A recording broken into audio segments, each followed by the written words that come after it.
বিশিষ্ট অতিথিবৃন্দ এবং শহরে তাদের ভাষায় এটি পরিচালিত আছে। আমি বলবো এইভাবেই সামনে প্রতিষ্ঠিত হবে।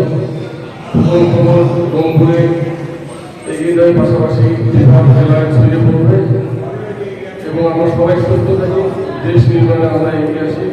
সবাই ভালো থাকবেন, সুস্থ রাখবেন। ধন্যবাদ সবাই। আমাদের দেশের সম্পদ আজকে আমরা বিজনেস করি, ব্যবহার করি। আমাদের প্রয়োজন সাংবাদিকদের, প্রত্যেকটি সাংবাদিকের এবং সাংবাদিকদের প্রয়োজন করে থাকে। অতএব আমরা কাজে প্রযুক্তির যুগে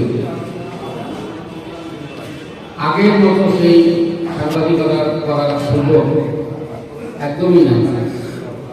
নিত্য নতুন নিয়ম, নিত্য নতুন আইন, নিত্য নতুন দিক ব্যবহার করে সাংবাদিক সেই সমস্ত কর্মসূচি সবাইকে যে রোদের এই সোনালী আলো, সুন্দর আভায়, শীতের পরশে একটি সুন্দর বিকেলের শুভেচ্ছা জানাচ্ছি। সবাইকে শুভেচ্ছা। আমি জানি দৈনিক প্রথম খবর এই পত্রিকার যে স্লোগান, সেই স্লোগানটির মধ্যেই চলে অন্যরকম শক্তি।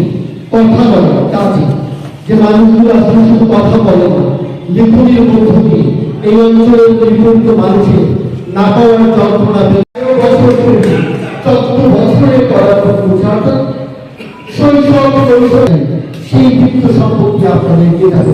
সবাইকে এই পত্রিকার প্রতিষ্ঠা বার্ষিকী শুভেচ্ছা জানাচ্ছি। বলেছে আমি শুধু দুটো বিষয় বলতে চাই, এটি এক অন্যরকম এক পেশা। আমরা জানি আমাদের ভবিষ্যৎ আছি কি পেতে পারি, এইসব কোনো কিছু না। সাংবাদিকতার জন্য রক্তের মধ্যে মিশে গেছে। কোনো আমরা যদি একবার চিন্তা করি, যখন কোথাও কোনো বিপদে এগিয়ে যাওয়া মানুষটার নামই সাংবাদিক, তখন সেই সাংবাদিকরা সেই জায়গা থেকে চতুর্থ স্তম্ভ বলা হয় গণমাধ্যমকে। অমুক সাংবাদিকের চিকিৎসার জন্য এগিয়ে আসুন, অমুক সাংবাদিকের প্রতিদিন আমাদের চোখে পড়ে। তারপরেও দিন শেষে অন্য কোনো পেশাতে আমরা আসি। কেন আসি?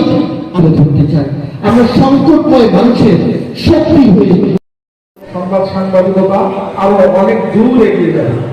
আমরা বর্তমানে যে পরিস্থিতি দেখছি, একজন আরেকজন, এক সংগঠন আর আসলে এই পেশা যে মান সেটির দিকে আমাদের লেভেল কোথায়, আমরা কি এটা আমরা জানি না যে আপনারা যারা আরেকজন সাংবাদিক নিরাপদ হবে যে মিডিয়াগুলোতে আছে, আমরা জেনে হোক না জেনে হোক খারাপ লাগে যে এইগুলো চেষ্টা করা হবে। আরে তারপরে আরেকজনের গায়ে লাগে, আপনারা নষ্ট করবেন এই অধিকার আপনাকে আপনাদেরকে আমি দেখি। আজকে আমাদের তাদেরকে প্রথম খবর পরিবারের পক্ষ থেকে কৃতজ্ঞতা এবং যারা প্রতিনিধিরা